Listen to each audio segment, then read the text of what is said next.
Welcome to e-Pathshala for PG course content. We are looking at series of lectures on networks. So, we have been looking at the TCP model, the TCP IP model, and we have been looking at the TCP protocol. So, we are looking at how TCP provides reliable data transfer. So, of the reliable data transfer mechanisms, we have already looked at connection oriented mechanism, sequencing, flow control. So, what we will be looking at today will be on retransmission and congestion control. So, retransmission essentially is to take care of lost or erroneous packets, and congestion control is to take care of the bottleneck at the network. That is when you have too much of data in the network and the network is not able to handle the amount of data that is to be transmitted, then congestion occurs, and we look at how TCP takes care of that as well. Okay. So, let us start with retransmission mechanism. So, how is it that a retransmission, how do you determine when a retransmission is to be done? So, retransmission has to be done only when something is lost or there is an error, in which case you will not get back an acknowledgement. So, lack of acknowledgement becomes the cause for retransmission, and a lack of acknowledgement is used to trigger a timer, which will causes a timer to time out, and once that happens you will retransmit the packet. This is the basic retransmission mechanism that is normally used in any network, and that is what is used in TCP as well. But the main challenge that we have here is how do we actually set this timer value? Okay. So, this is where there are some ingenious mechanisms that are used by TCP. So, let us first look at some retransmission scenarios. So, look at what are the things that we could have. So, normally this is the typical case of a packet lost or an erroneous packet. This the first example here. So, a packet is sent, it is lost. So, what happens is no acknowledgement comes back. So, you time out, and after the timeout the same packet is retransmitted, and you get an acknowledgement for that. Once you get the acknowledgement, you know that the packet is going through, and you continue with your transmission. This is one scenario. Another scenario could be that the packet reaches correctly on the other side, but the acknowledgement is lost. If the acknowledgement is lost, what happens? Again, you have not received the acknowledgement on this side. So, you will time out and you will retransmit the packet. There is a slight complication in this scenario, because on the other side there are two copies of the same packet that are received. Though both were received correctly, you did not receive the acknowledgement, therefore, you ended up doing the retransmission. So, it is actually a retransmission that could have been avoided, but of course, you have to retransmit because you have not got an acknowledgement. So, this is a duplicate packet also the generating scenario also that you will have to handle, take care of. Okay. Third scenario that you have is that you send out a packet and you are receiving the acknowledgement also, only thing that the acknowledgement is delayed, or your timeout has occurred quickly or little earlier than the normal round trip time, in which case you would have timed out and unnecessarily you would have retransmitted the same packet, though everything was actually going fine. Because of delayed acknowledgement or because your timeout, the time that you had for the timeout was inadequate, was less than the actual round trip time, you ended up sending a duplicate packet. Now, both these scenarios, this is obviously a scenario that you want to avoid, right? This right side thing is something that we definitely want to avoid, and the second case also is something that we would like to tackle. Okay. Of course, the first one needs to be anyway handled. Okay. So, how is it that the retransmission mechanism tries to take care of all these three scenarios is what we will see now. So, how long should the sender wait? So, that is the basic question. Okay. If it waits for too short a time, as we saw, you will end up wasting retransmission, you will unnecessarily retransmit. If you wait for too long, then there will be excessive delays when the packets are lost. Okay.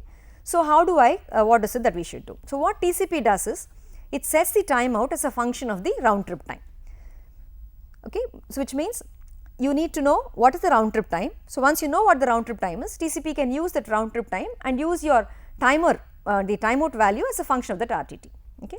So, what is it we do? We expect an ACK to arrive after an RTT. Okay. So, plus you can add an adjustment factor to account for some queuing delays and other things, right. So, that can be your round trip, the estimate that you have for your timeout calculation. Okay. But the next question that comes is, how exactly will the sender know what the RTT is? How do I get this round trip time? Because the round trip time itself can vary depending on the characteristics of the network. If the network is not very congested, RTT will be less. If it is very congested, RTT may be high, and so on. Okay. So, how do I actually get an estimate of the RTT? I get it by watching the ACKs. Okay. So, you actually have to measure the RTTs, that is what TCP does. Okay. So, what the original algorithm for retransmission, okay, that was used in TCP does is the following. So, you actually measure the sample RTT for every segment ACK pair. That is, when you send out a segment and you get an ACK for that, you have a timestamp at a time for the time at which it was sent and the time at which the acknowledgement is received. calculate the time between these two, and that becomes your sample RTT. Okay. You do not use only one sample RTT, but you keep taking samples and you take a weighted average of the different samples that you receive. Okay. That becomes your estimated round trip time. Okay. So, how is the weighted average calculated? Basically what you do is you have your earlier value of estimated RTT. So, that is weighted by a factor of alpha, plus you take the current sample, which is your sample RTT, you weight it by a factor of beta. So, obviously your alpha plus beta will be equal to 1. Now, normally we choose an value of alpha between 0.8 and 0.9 and beta value is chosen to be between 0.1 and 0.2. So, which means we give a slightly higher value to the estimated RTT and a lower weight factor to the sample RTT. This is basically done because we do not want slight variations in the sample RTT to totally offset your estimated RTT. Okay. Suppose for instance, one particular packet alone was delayed for a long time. You do not want that one single packet's RTT to upset your entire estimated RTT calculation. Okay. So, beta is normally given a smaller value, alpha is given a higher value. Okay. And the timeout value is said to be twice the estimated RTT. So, this is basically how the original timeout factor was set. Okay. So, based on this you will see that this is typically how your actual RTT could vary. This black line indicates your the sample RTTs, okay, this is the sample RTTs, and this pink line here is the estimated RTT. So, you can see that the estimated RTT will kind of try to track this sample RTT that you have. Okay. But there is a flaw in this approach. So, look at what can happen in these two scenarios. So, let us say for instance, this was your original transmission, okay, and there was some timeout that happened and therefore, you ended up retransmitting the data. Okay. You got back an acknowledgement. Okay. Let us assume that this acknowledgement was for the retransmitted packet and not for the original packet. Okay. But since you did not get an acknowledgement for the original transmission, your sample RTT calculation may think that this was the time at which the ACK is received and this was the original transmission time. So, this entire time, this big duration that you have here, this is what it will treat as the sample RTT, okay, this time minus this time. Okay. But actually sample RTT should have been this time minus this time, there is a time at which the retransmission was done. Okay. This is one scenario, or it could be the other way around, right, that is you actually transmitted an original packet for which you get back an acknowledgement, but before you got that acknowledgement you actually retransmitted the packet. Now, if you assume that this acknowledgement was actually for the retransmitted packet, then you will think that the sample RTT is only so much, okay, but actually this sample RTT in this case, the actual round trip time between the original transmission is actually between the original transmission and this ACK. So, it should have been this, but you will measure it as this. In this case, in the first case, it should have been only this, but you are measuring it as a larger value. Okay. So, when you have these duplicate transmissions, okay, and a retransmission takes place, we have this ambiguity of not knowing if an acknowledgement is received, whether the acknowledgement is for the original transmission or whether the acknowledgement is for the retransmitted packet. Okay. So, this is a problem which can offset, which can totally throw off your sample RTT calculation, okay, and that can cause a change in your estimated RTT. So, what do we do to take care of this? Now, if you actually look at it deeply, so what is this ACK actually acknowledging for us? It does not really acknowledge a transmission, but it only acknowledges the receipt of the data, right. So, what is it that we actually need? So, in the first case for instance, if you consider the retransmission of the lost packet, if you assume that the ACK goes with the first transmission, the sample RTT becomes too large. If you assume that the ACK goes with the second transmission, the sample RTT comes out to be too small, right. So, this is what we have. So, a solution for this was given by Kahn and Partridge. Okay. So, they came up a very simple solution. All they said was this, they said you collect the samples for segments which are sent only one time, that is if you do a retransmission, in those cases do not consider those samples for calculating your estimated RTT. Okay, this is a very simple approach that they give. So, obviously automatically you can see that in the sample RTT calculation, this error that we have, right, both these things are done away with, because in both these cases we have done a retransmission. So, we do not take into account this particular sample RTT at all for the calculation. Okay. But since a retransmission has occurred, there is something happening with respect to the round trip times, right, or with respect to the network, some congestion is there or something is happening in the network. So, what we do in these cases is that you just double the timeout after each retransmission. Okay. So, this was a suggestion that was given by Kahn and Partridge. Okay. So, this was an algorithm that was introduced into the TCP model once they started facing these kind of problems. Again, even in this approach there was another limitation that was noticed. the limitation basically is that this calculation that we are talking about, the simple averaging weighted average of estimated RTT calculation, does not take the variance in the RTT into account. Okay. That is, if your variance from the sample RTT is very small, okay, if the variance is small, then the estimated RTT is quite accurate. Okay. But if the variance is large, then the estimate is not all that good. So, what do we do in this case? So, instead of only calculating the average value, it would be good to also take into account the variance.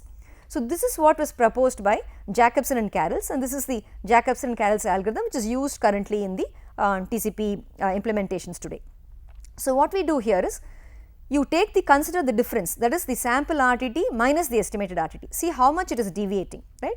So, you take an average of this deviation and you boost your estimate of the RTT by this factor, okay, depending on whether you have too high a variation or too small a variation. Okay. So, let us look at how that is done. Okay. So, these are the fresh set of calculations that are proposed to take into account the deviation factor as well. Okay. So, what do we do here?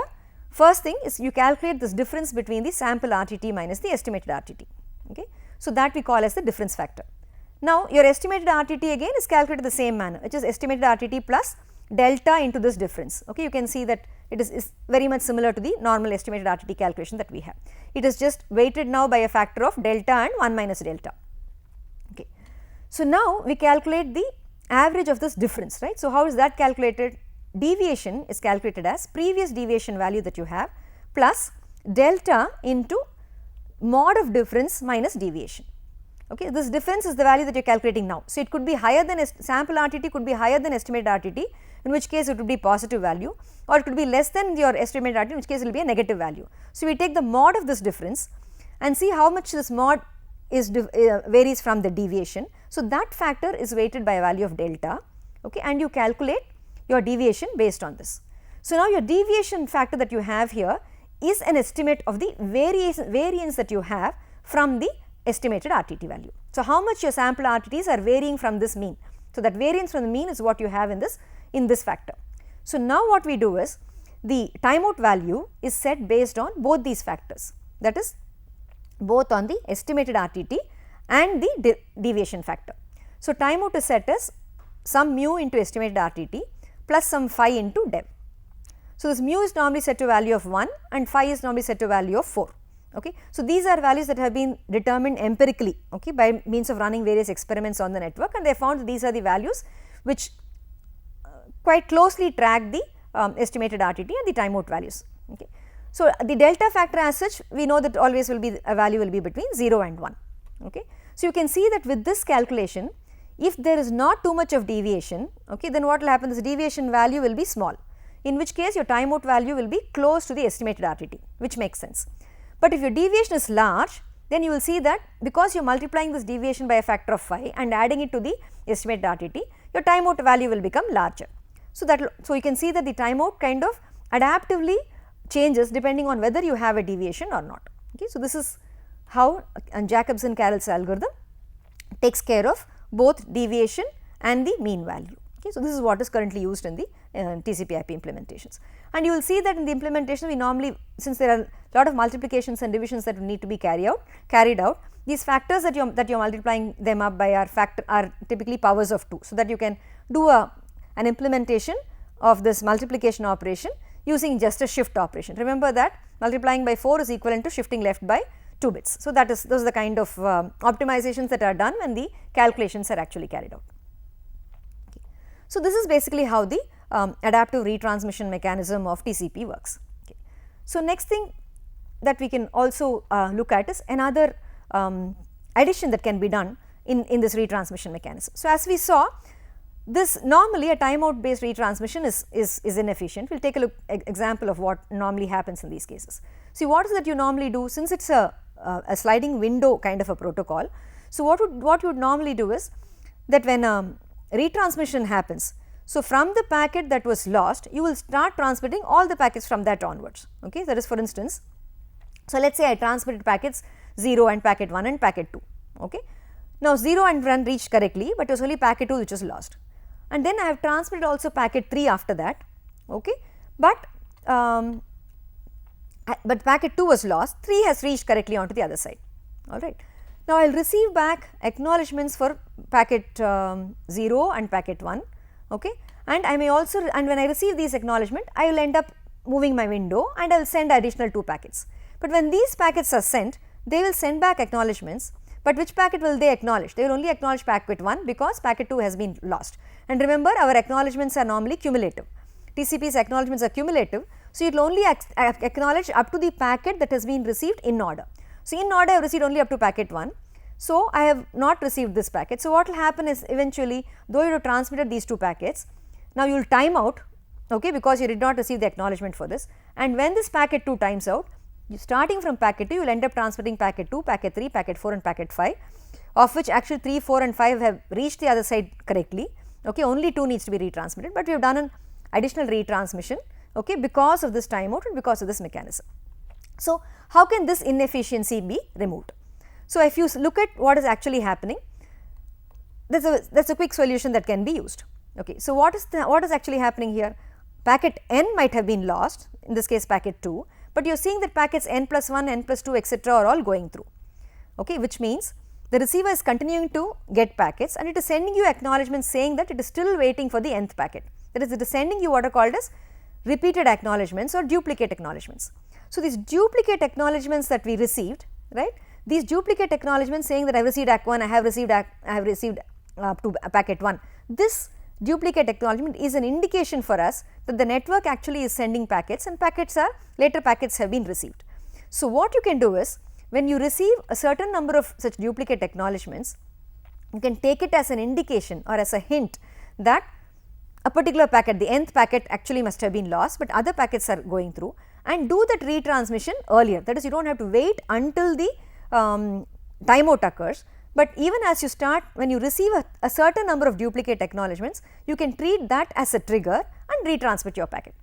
So, normally what TCP does is, it uses a 3 duplicate ACKs as the trigger for doing a retransmission. In this case, what would have happened? So, I received this acknowledgement. If I had received 2 other acknowledgements before this timeout happened, I could have retransmitted the packet 2 without waiting for the timeout to occur. So, this is another fast retransmit mechanism which is used in TCP in order to make your retransmissions better. Okay. Now, how effectively will this retransmit mechanism actually work? Okay. So, when does it actually work really well? So, this will work very well when you have very long data transfers, okay, which means there is a high likelihood of many packets in flight. So, you can expect that if just one packet is lost, you will receive a few duplicate ACKs, and because of the duplicate ACKs, you will be able to do a faster retransmit. And it will also work well only when your window size is large, because if your window size is not large, your window size itself will restrict the amount of data that can be transmitted. Okay. And it works better when you have low burstiness in packet losses. That is, you do not have bursts of packets being lost, it is just 1 or 2 packets that are likely to be lost at any given point of time. Okay. So, in these cases, this fast retransmit strategy will work well.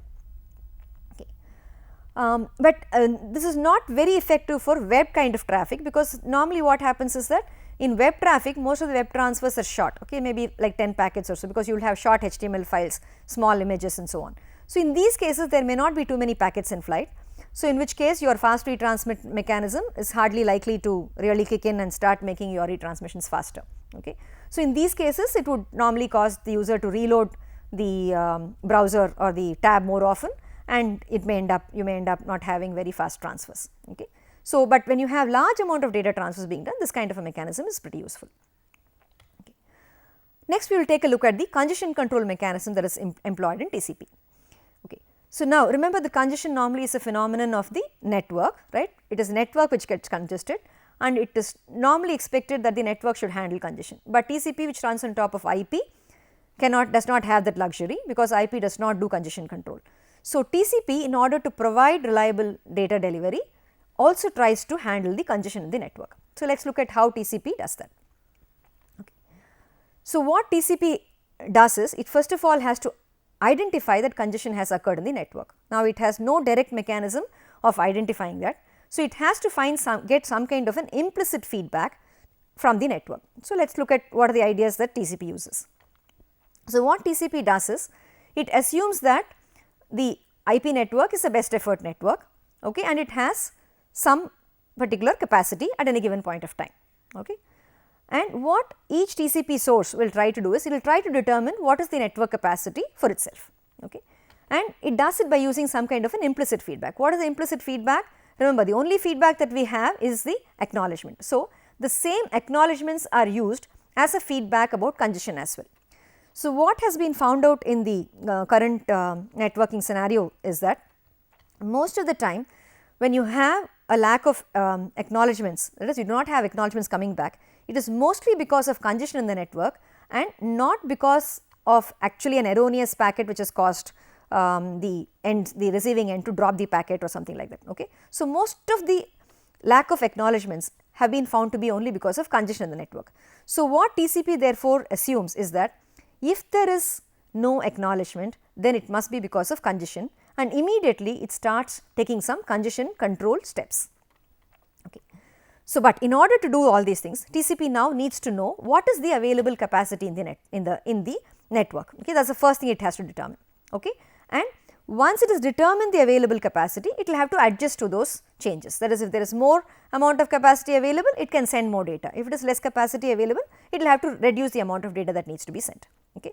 So, how does TCP basically adaptively take care of these things, okay. So, we will see that TCP uses two techniques broadly. One is called as a slow start mechanism and another called the additive increase multiplicative decrease mechanisms. So, we will take a look at these two mechanisms now. Okay. So, the first thing that we look at is the additive increase multiplicative decrease technique. So, the idea here is that you want to adjust to changes in the available capacity, okay.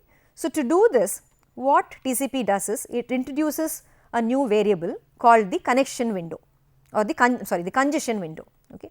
Per connection, that is for every TCP connection that you have, it maintains a variable called the congestion window, okay. Just as you have an advertised window, now we also have something called a congestion window.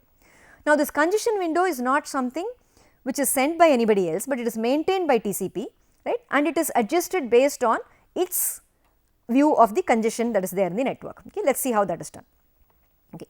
So, what you do is this congestion window is something which is used as an indication of how much data can be sent, so that the data will get through without congestion, okay. So, so what we actually do is before you calculate the effective window size, right, you calculate what is called as a maximum window size.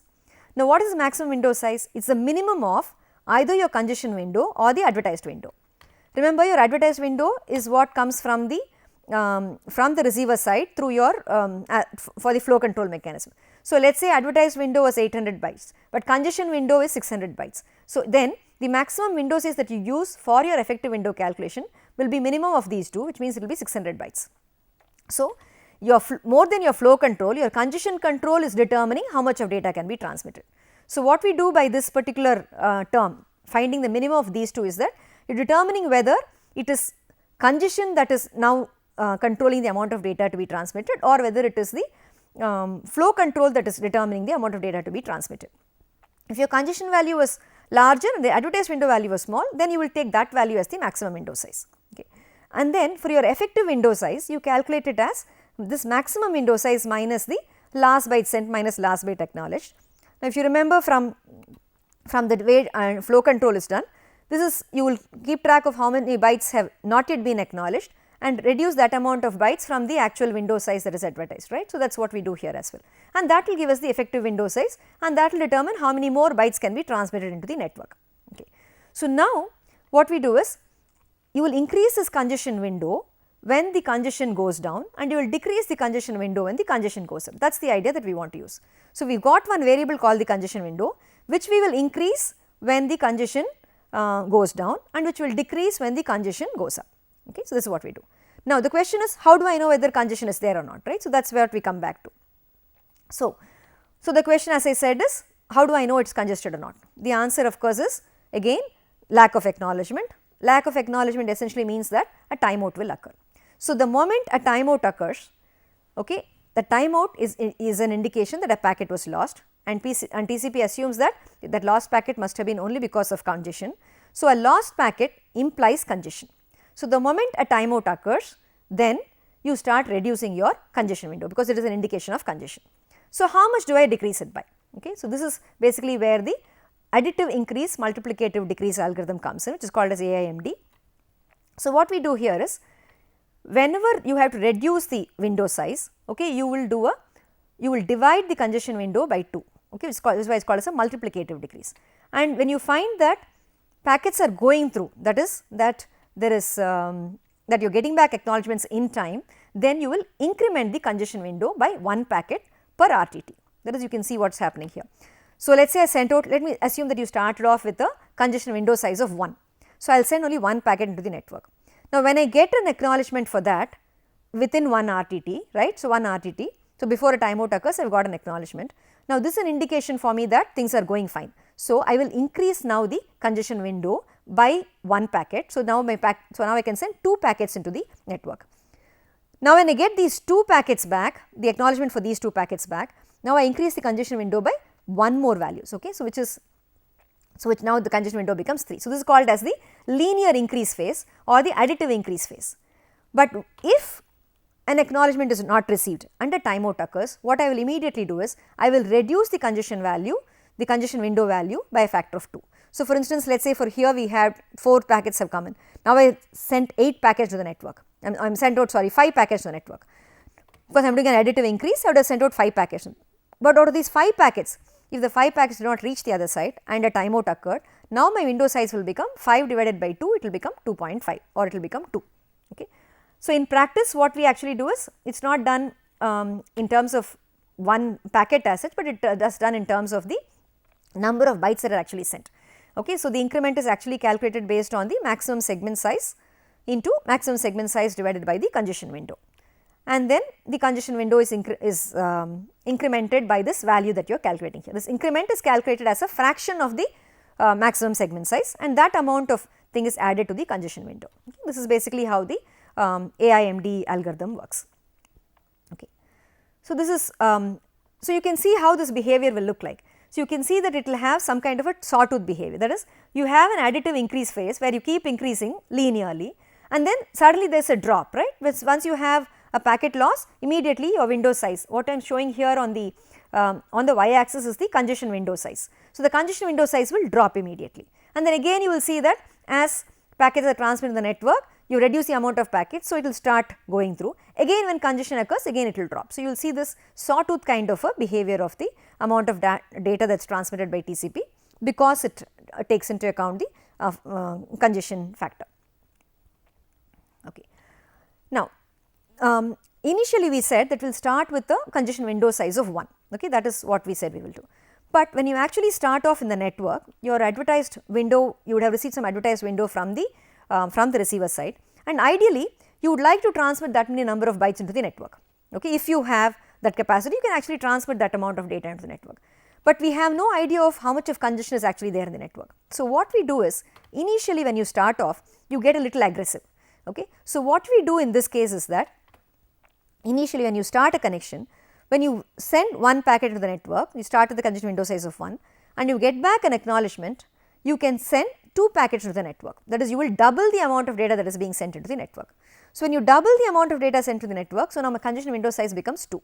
When I get the acknowledgement for both these packets, again I will double it and my congestion window size becomes 4. Again when I get acknowledgement for these 4 packets, I will double it again, and now the congestion window size will become 8. So, you can see that in the slow start phase, this is an attempt to determine your initial capacity of the network. So, you kind of go a little aggressive, okay, but you call it a slow start because it is much slower than directly sending an advertised window amount of packets. Okay. So, when you start a connection, you do this kind of a doubling, and once you hit congestion, obviously you will again move off into the additive increase multiplicative decrease phase, and then from there on you will use a linear increase and a multiplicative decrease depending on whether congestion occurs or not. Okay. So, this combination of slow start and your AIMD is what we use. So, with slow start, you can see how the behavior of the amount of data being sent to the network will be like. Okay. So, you can see that actually slow start is used in 2 different cases. Okay. One is, of course, I said when you first start a connection. It is also used when your connection goes dead waiting for a timeout to occur. So, sometimes you would have transmitted a lot of packets in the network, but you do not there is no activity in the network, and so you time out and you end up retransmitting.